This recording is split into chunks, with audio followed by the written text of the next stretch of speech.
Hi there, this is Cheryl Swalgi from Astral Connections again, and here with me I have Robert Haywood. He's here all the way from the land of the green stone, New Zealand. Hi, good to be here. Welcome, Robert. Thank you. Pleasure to have you here. Yeah, it's good to be here. It's been great spending the last 2 weeks with you, some of the workshops. Really energized by the words and the music and the ideas you shared with us. Yeah, thank you. Yeah, it's been a very, very special journey. My second visit to Canada has been very rewarding in lots of different ways. Yeah. A lot of them unexpected, which is always the way that it works, but it's been lovely to share with you guys and meet you guys, yeah. So, tell us then, what was it that made you make the decision to come to Canada? What's happening in New Zealand right now? Yeah, well, lots of things, but I was drawn with my 60th birthday coming up, and I just got an urge, and I thought, well, it might be nice to visit up here again, because I've been here a year before, and see some new places and meet some new people, and so yeah, that's just the way that it worked out. So got the inspiration to do that, and trusted and bought the ticket and made contact with yourself and a few other people up here, and yeah, set off on a journey, another little adventure, a quick one this time. So you mentioned the word journey, and I want to go back to your very first journey. What took you on this path in the first place? Yeah, I guess, and it's interesting because all those years ago, Canada was one of the first places that were inspired to visit, and I hadn't been there, and it's taken a long time for that to come to fruition, but it was one of the very early inspirations was actually about Canada. And that was all of 30 years ago, maybe a little bit more. And so it was just 12 months ago that I made the first visit and did 3 festivals and a workshop and met heaps of people, and it was an interesting experience. No, that was only a year ago. But the inspiration first came sort of about Canada 30 years ago, but it took me 29 to get here for the first time. Yeah, but it was interesting that one of the first things I was ever inspired with was about Canada. But it never really came after that, until a year ago. That's fascinating. Yeah. So, 30 years ago, let's go even further back. Where did you grow up? Yeah, well, I was born in Melbourne, so I'm Australian by birth, and my adoptive parents were from Yorkshire in England. So the first 9 years of my journey was in Melbourne, the next 8 in Sydney, and high schooling in Sydney. Joined the Air Force for 6 years and did various, different things, and ended up on the Gold Coast. Yeah. And I ended up on the Gold Coast for 30 odd years, but in the mid-80s first visited New Zealand, and got shouted around both islands by the Spiritualist Church at that time because I was doing healing work with music, which was a little bit different to what other people were doing. And a friend took me to a place called Lake Ohau, which is near Mount Cook, which is the biggest mountain in New Zealand, in the South Island. And I'd never been in a place like that because this lake's about 3 kilometres long and about 1 kilometre wide, and it's got snow-capped mountains on 3 sides. And the day that we went in there, you could have heard a pin dropped at the other end, and I'd never experienced a place like that. And it just, the way I explain it was it just grabbed my heart and never let go. So I spent a lot of years going to and from Australia and New Zealand, and it just has always felt a very nurturing land. So I have a great love of New Zealand. They have their struggles, certainly economically, with the size of the country and the population, but it is a very nurturing land. It's a very beautiful land, like parts of Canada are as well, obviously. Very different to Australia, but yet they're complementary to each other. Beautiful. Yeah. So then tell me now your metaphysical journey. Let's go there. Yeah, well, that's again, that's about 35 years, and I was actually on the Gold Coast at the time and still in the Air Force, and had a rally car. A rally car? Yeah. It's a boy thing. It's a boy thing. So anyway, found a mechanic that was happy to work on the car for me, which was wonderful because I wasn't that mechanically minded.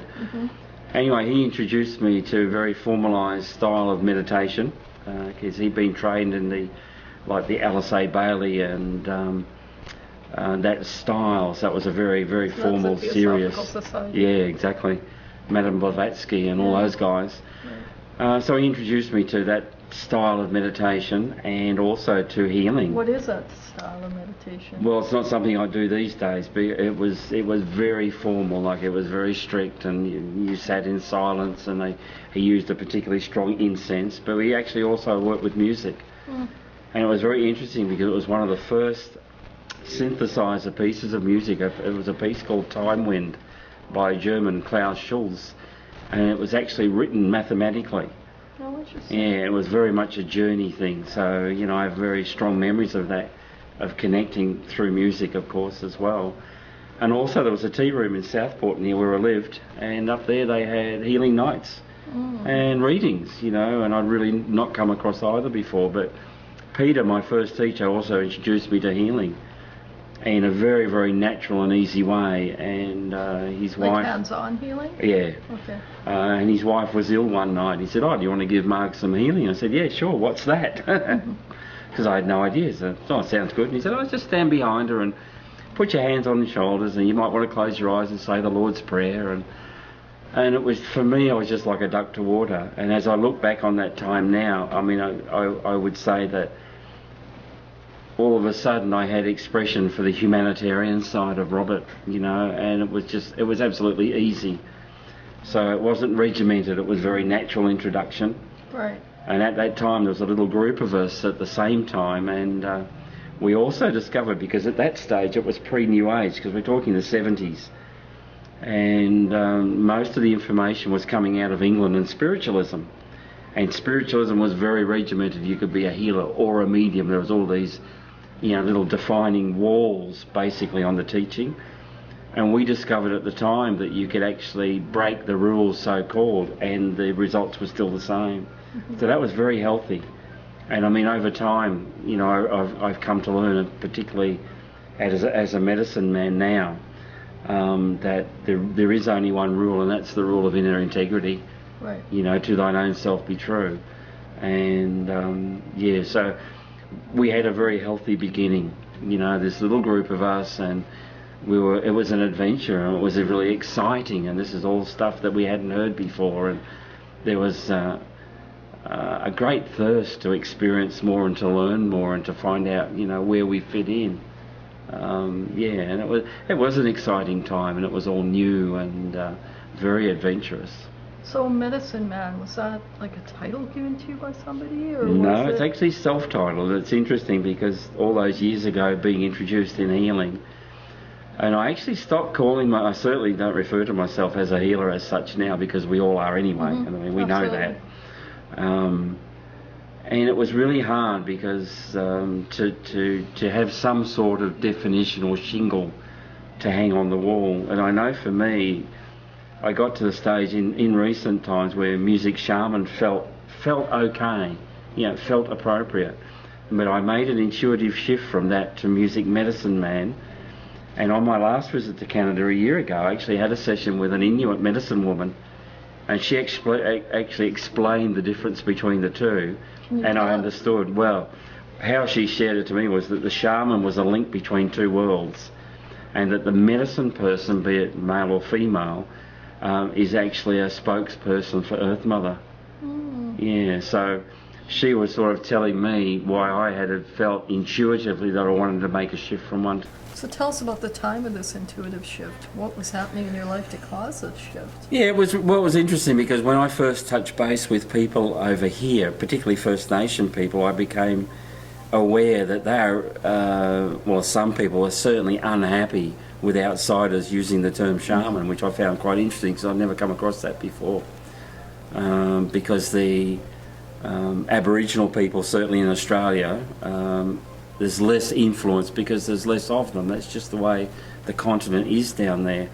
So I hadn't mixed with Indigenous people very much. I just really followed my own drumbeat. And certainly music was always a part of that because I'd always had a strong feel for music, even though I didn't play musical instruments. I can remember I used to be able to tell my sister which new pop tunes were going to be number ones because I just had a sense of it. And in the very, very early days, I could put together a tape of music for someone and it would be very meaningful for them and they would really enjoy it. And I'd get feedback like, oh, how did you know I liked that? And that intuition was already working, in a very, very subtle way. Yeah, and a very childish form, an early form to what it is now. Yeah. So Medicine Man sits really comfortably. I mean, I understand what I do. I understand why I do it, and the blessing of it. I mean, it is a privilege to work in this way, but it also reflects 35 years of experience and journey and learning, making mistakes and trying to learn from them, to bringing us to what we experienced here yesterday, which was very beautiful. It absolutely was. Yeah. So we were talking about the healing circles that you attended. Yep. And you said that you realized from the healing circles that breaking the rules got you to the same place as following the rules. Absolutely, yeah. Can you speak to that a little bit? Like, yeah. give me an example, for example. Yeah, well, the obvious one was when people were doing readings. I mean, the spiritualist teaching was that you reached out for your guides. Like, a lot of it was external, whether it was to do with healing or readings. You're always reaching externally for outside support or assistance. And we did the obvious thing. We went in, and it was exactly the same. There was no difference. So instead of sort of reaching out for whether it was guides for the readings or healing guides, I mean, that was the teaching of the time, and it's still around today. I mean, a lot of what's going on today is still externalizing what is also within. Right. So yeah, as I say, we found that you could actually go in and achieve the same. And I guess at one stage we sort of sussed out that it was like there was a connection from solar plexus to solar plexus, because I know that when I work now, that it's actually, and particularly if I'm doing one-to-one healing or support type work, I know that I become an extension of that person, like the inquirer, the person asking for nurturing or whatever. You're actually being used by their higher self, and you're part of that cycle of energy. And I know that in the old days, what we see is used to, was coming from outside. I know that now, if I put my hand on you in healing like that, what's actually happening is that you're actually asking for assistance, which is lovely because that breaks the ego. Mm-hmm. But it actually still cycles from within. Right. And our mind creates that because our mind doesn't think that we have the power to heal ourselves. Right. So it creates this, whether it's the naturopath or the healer or the doctor or whoever it happens to be. Right. Because this part of us thinks that, well, that's the way it has to be because everybody else knows more than what I do.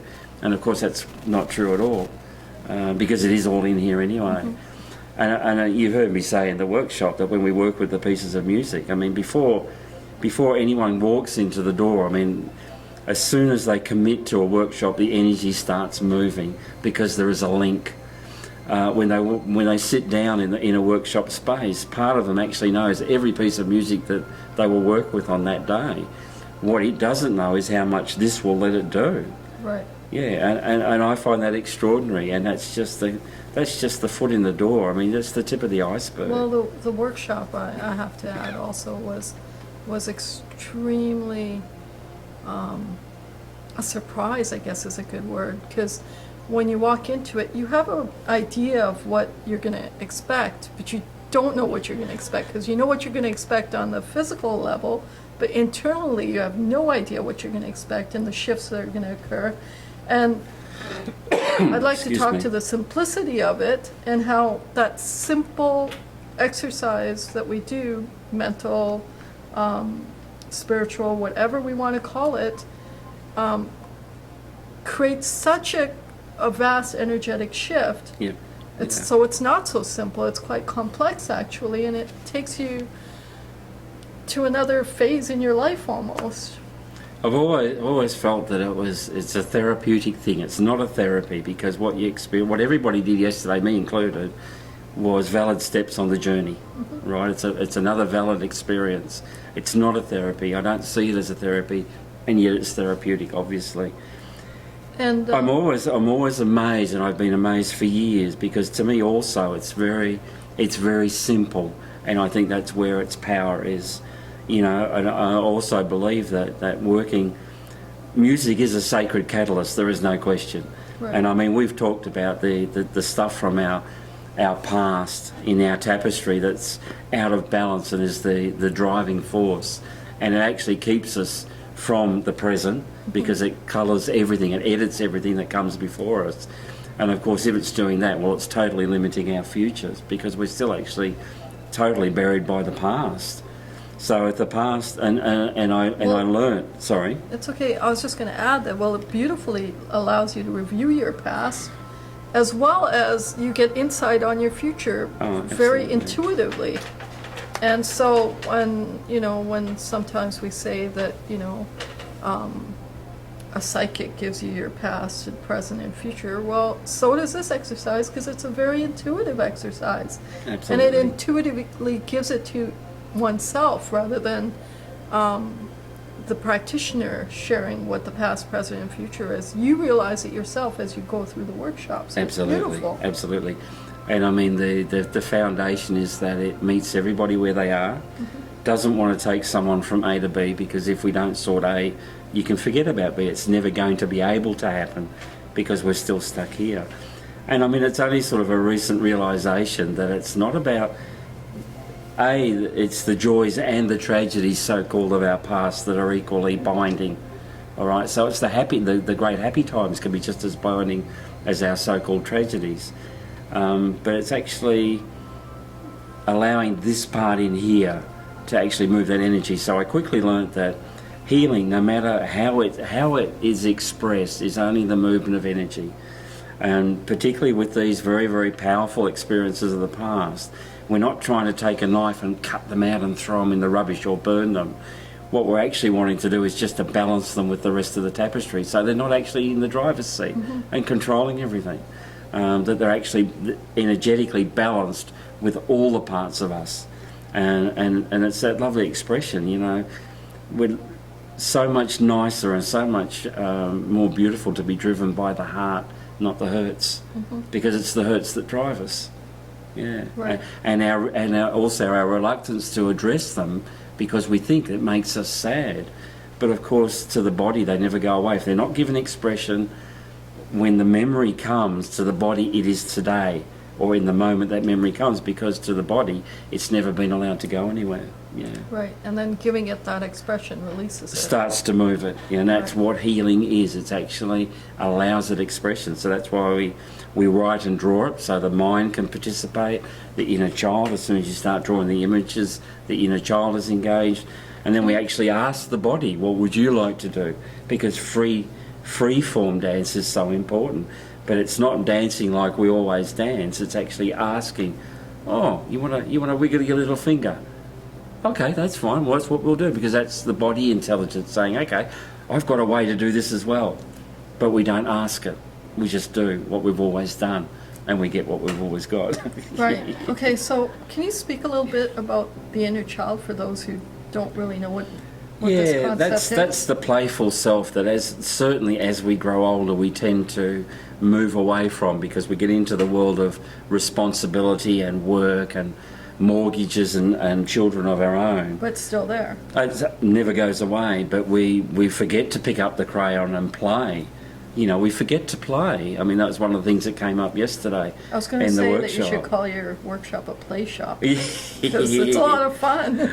Absolutely, there's certainly that aspect, but there's often a lot of tears too, but it's all good, because it's about release, and it's also, I mean, my job in the workshop is really done in the first 5 minutes, because if there is trust and there is respect felt in that space, then people will be open and honest, and allow themselves to be vulnerable. If they're vulnerable, they are honest, and if they're honest, they move mountains. And it's all about them. It's just providing a safe space and saying, okay, here are some new tools to work with. And then they actually do the work on themselves. And it can be really hard work, as we talked about yesterday, but it is just so rewarding, because people can't do it for us. We do have to do it for ourselves. And people are still looking for the healer or the doctor or the naturopath to actually wave the magic wand. But we don't learn. If someone walks in and touches your forehead and all of a sudden you're magically healed, you haven't really discovered the pattern that created the dis-ease in the first place. And if you don't know the pattern, you can't change the behaviour. So you're not actually learning from the experience. Right. But we still want the magic the magic tablet that takes Because all if the you- pain away because and if- grants enlightenment. Because if you learn how it works, then you can either eliminate it or prevent it from Absolutely. occurring in So the first disease place. of whatever it happens to be is a signpost that says, okay, how about changing a behaviour? And you get a little signpost that might be like influenza, we call it flu, or it might be a really big signpost like cancer that says, well, you know, if you don't make these changes, you're going to have to wait for the next body off the assembly line because this one's had it. You know, it can't carry that energy anymore. So those energetic blockages, if you like, and Louise Hay was the first one to really connect the dots on that and actually put it out into the world, which is wonderful. Connecting the emotional stuff with the actual physical manifestation. The manifestation is not the problem. The seed is. If you find the seed and if you heal the seed, the manifestation must go away. So Louise Hay's way is affirmations. Yeah, it is, but it's a good start. But I think the real power in her work was actually connecting specific emotional trauma or experience to a specific manifestation in the body. And I think affirmations, well, yeah, and for some people, I suppose that's a really good thing. It's nowhere near the level of what we worked with yesterday. It's nothing like it, because there's just nothing around like that. So another aspect you incorporate in your workshop is totem animal wisdom. Yeah, So, yeah. so can you tell us a little bit about that? You're wearing a wolf right now, and I know... I am indeed, yeah. And again, a lovely part of the workshop is, for me, the basis is, or the foundation energies are the wolf, which is the teacher, and it's about family, because when we sit together, we are a family of spirit, if you like. But also the other energy is the Kuan Yin, which is the Buddha of compassion, which makes the workshops very powerful in a very gentle and respectful way, which I really honour. Yeah, the totem animal wisdom's been a wonderful journey. I'd loved animals all my life, in particular dogs. Dogs and I have always got on well. And anyway, I had an experience in America in 1993, and it's probably worth relating that I'd already been aware of Native American philosophy and music and loved it. But the totem animal awareness had really never come up for whatever reason. And so I was at a gathering in Telluride, Colorado, and a Native American medicine man took a workshop, which I attended, and he had us lie on the floor in a big circle, it was about 60 people. And anyway, he took us on a journey, which I now understand was to Middle Earth, where the animal spirits can actually come to us and become known to us. And anyway, so I was Middle very... Earth before you carry on? Huh? What's Middle Earth before you... Yeah, not like the Tolkien one of Lord of the Rings fame, but it's... Because that's what everyone's thinking of right now. It's like going into, and in my words, it's like going into the Earth Mother, away from the surface, but it's in an energy, if you like, where the actually animal spirits can come to you. Right. And you can see them or experience them, yeah? So he took us on this journey, and I was totally green. So I had no preconceived ideas, and I find myself stood on a beach, and it's daybreak, so the sun's just coming up, so it's new beginnings. And I find that I'm not stood there on my own. On my left side is a black wolf, my right side is a white buffalo, around my neck was a rattlesnake, and over my head was a raven. It was the most beautiful experience. The snake's also quite interesting because I was born in the Chinese Year of the Snake, which is 1953. So that was, yeah, it was like a double snake. So that was your first experience with totem? That was my first experience of totem animals, and then it was like, whoa, this is really beautiful, must find out more. And so it's evolved from there, and now I'm in the privileged situation where I have a sense of animals with people, and it's really as a door opening and an encouragement that if you tell someone about an animal energy that you feel with them and intuit just a little bit of the reason why it's there, and it puts the key in the lock, and then you hand it over. So, okay, well, you want to follow up on that? Then you turn the lock and open the door and go fine. And what does one do to open that door? Get on Google, I see. Okay. like everybody else. But yeah, you follow up. It's like like all the things that we went through. You put it out there. The universe will respond to you anyway. But there are ways to find out, whether it's through oracle decks or reading about them or just discovering more, because the totem animal wisdom is there to teach us about ourselves. Right. The animal energies don't bring the qualities to us. They say, hey, you already have it. Work with it. Right. So it's about self-discovery Right. and you learning need more that too in about life. what the mirror can't show us about us. Right. That's already within us, yeah. Right. And it's very beautiful because you're working with, the Maori have a lovely name for the Earth Mother or Gaia, and they call her Papatuanuku, which has a lovely energy. So it actually explores that connection between Earth Mother and us, which a lot of our Western cultures have actually lost that connection. And I certainly believe that we are actually growing back into that connection and learning how important that is. So you shared with us the wolf and the Kuan Yin energies, and you explained why these energies, but how did you come to the conclusion it was these energies? Intuitively? Again, it's intuitively. I mean, Wolf was so strong with me initially, and then learning what Wolf represented.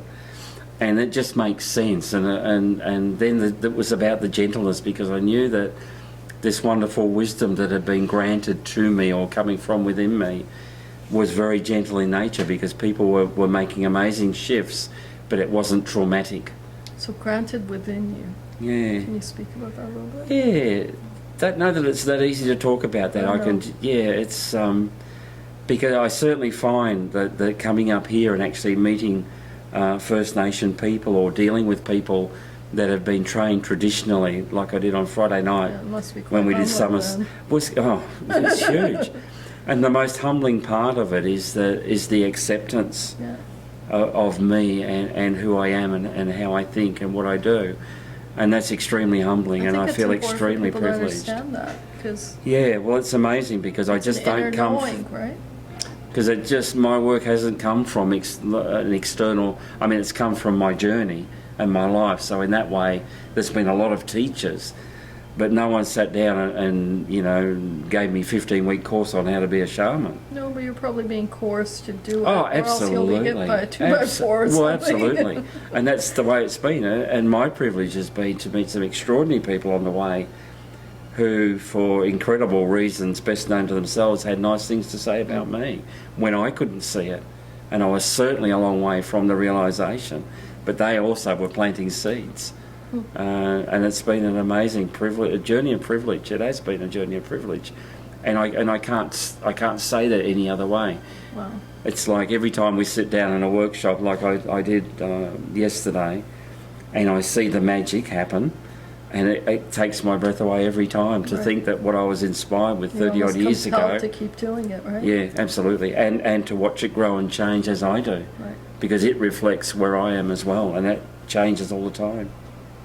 So now you've written 3 books onto a 4th, I believe. And the 4th book is about that animal connection and just sharing a bit more of that. So we've got Dance Excuse of me. Angels. Is that the first one then? Yeah, Maybe you can sort tell of us about Gentle that. Visions was the first Was one. it? Okay. And that's Gentle called Visions. Gentle Visions 2 because the original one was actually some years before. Where is Gentle Visions 1? Well, I've only got one copy left of that, and that was actually Mum and Dad's copy, which I now have, which is lovely, because it was just a very simple fold-over cardboard cover with, I So think, we'll have about to- 18 or 22 or whatever pages. So we'll have to but do all an of that's ebook in version. there. Oh, is it? Okay, Yeah, fair all the enough. original writings are in that one as Fair well. enough. Yeah, they're interesting, the 3 books, they're all different. Gentle Visions was a collection of poems and prayers and meditations and a lot of my personal journey. Right. Dance of Angels I actually wrote in Colorado on that visit in '93. Oh. And it was sort of inspired to me over 6 weeks. I'd always felt an angel connection, and I always now recognise that as being the connection with the music as well. Because I think that's the energy where our music comes from and our music wisdom comes from. And of course the bridge Your latest book. book, right? Yeah, the bridge book is beautiful. And I must tell you, So what is the bridge Golden bush, yeah, the Golden Bridge is the bridge basically from the head to the heart. Ouch. And it was really interesting because when I started writing this book, I was about 3 months into it and got the title, which was To Cross the Golden Bridge. And this picture I'd actually then found that I'd drawn in a workshop 5 years before. Oh, And I'd forgotten that I'd done it. And when I found this picture, I mean, I had goosebumps for 2 days. I literally couldn't believe that I understood this was me, life, the universe and everything and all the question marks. And this is where I want to go, which is wisdom, if you like. Light. And that's the bridge to get there. Right. But when I did that, I didn't know it was a Your book. drumming journey, your It was sound amazing. journey. And the Bridge book sort of embraces a lot of the changes and understanding and healing that I've had all over the years. Right. And that was first printed in '96, and I mean, it's totally relevant today, and they're all on their second printing now, Right. which is lovely. But they're a very healthy read, they really are. And this one will be about that Earth Mother connection and the animal speak, and I'm looking forward to doing that as well.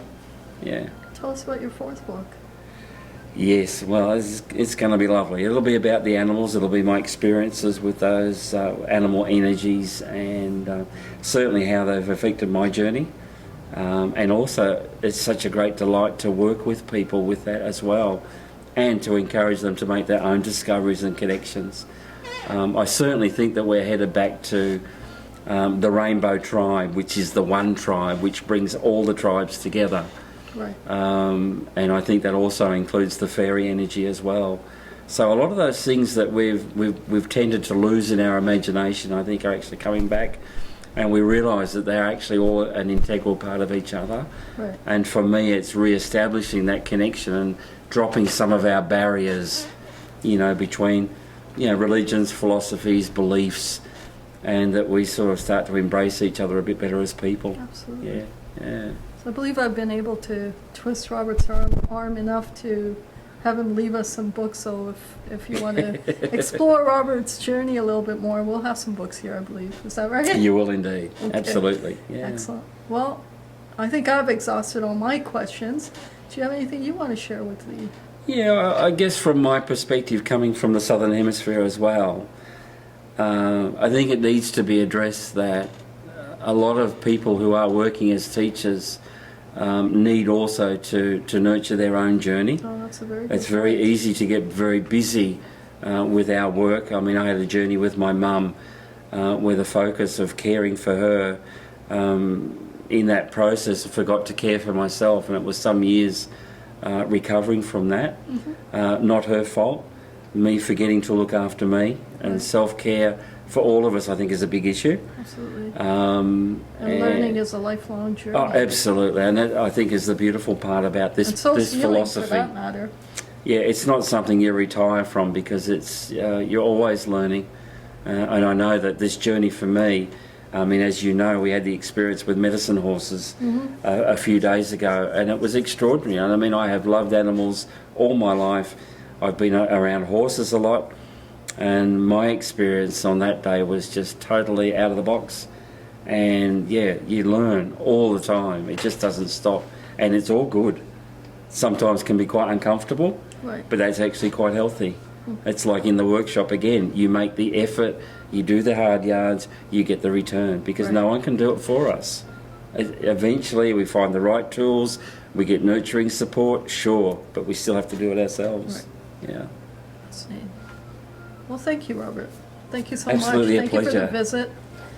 I enjoyed your stay here. Thank you. Thank Thank you. you.